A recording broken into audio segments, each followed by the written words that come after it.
हर घर तिरंगा अभियान के तहत जहां एक ओर शहरों और घरों पर तिरंगे फहराए गए, वहीं अभियान समाप्त होने के बाद कई स्थानों पर राष्ट्र ध्वज की स्थिति बेहद चिंताजनक नजर आई।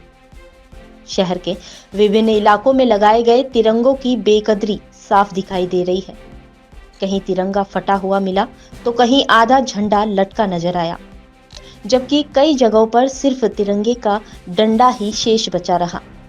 इस मामले को लेकर कांग्रेस नेता महेंद्र सिंह रलावता ने कड़ा विरोध जताते हुए कहा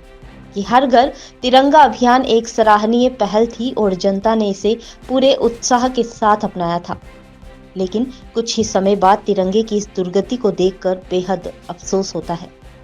रलावता ने भारतीय जनता पार्टी पर निशाना साधते हुए कहा कि भाजपा ने आज तक जो कहा वह किया नहीं और जो किया वह बताया नहीं, और जो बताया गया वह जमीन पर आज तक नजर नहीं आया।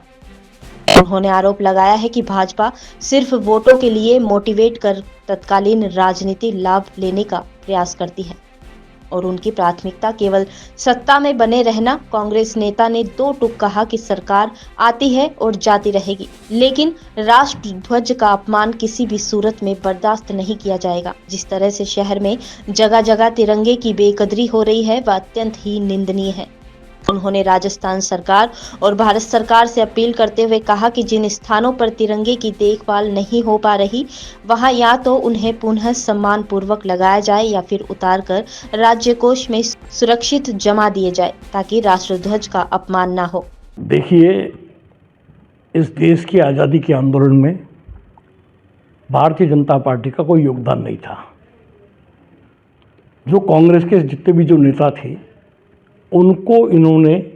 ऑक्युपाई करने का हमेशा प्रयास किया। इन्होंने जब ये तय किया था कि घर घर तिरंगा लगाया जाएगा, शहर में लगाया जाएगा, सरकारी कार्यालय में लगाया जाएगा, अच्छा प्रयास था, उसको हम कांग्रेस के लोगों ने भी अप्रिशिएट किया। पर दुख की आज ये बात है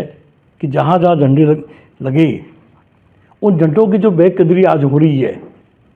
कहीं फटा हुआ है, कहीं आधा उतरा हुआ है, कहीं खाली डंडा खड़ा है। और जिस तरह से माहौल होकर जो अजमेर शहर के अंदर माहौल बनना चाहिए था, इसके बारे में एक ही बात कहना चाहूँगा कि भारतीय जनता पार्टी ने आज तक जो कुछ कहा वो किया नहीं, जो कुछ किया वो बताया नहीं, और जो कुछ बताया वो मौके पे था नहीं। खाली समय काल परिस्थिति के साथ के अंदर लोगों को मोटिवेट करने का ये काम करते हैं,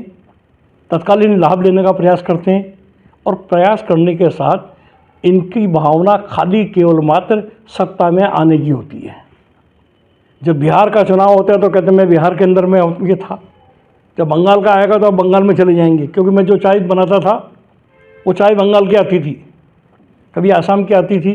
पर ये सबसे बड़ी बात है, कोई बात नहीं, सरकार आए जाएँ, सरकारें आएगी, मगर इस राष्ट्र ध्वज का जिस तरह से अपमान अजमेर के अंदर हो रहा है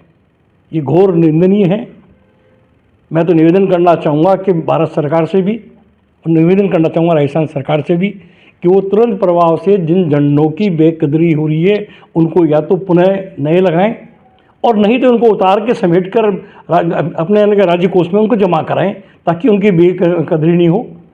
उनका अपमान नहीं हो, और राष्ट्र का जो हमारा हम कहते हैं कि तिरंगा झंडा इस देश के अंदर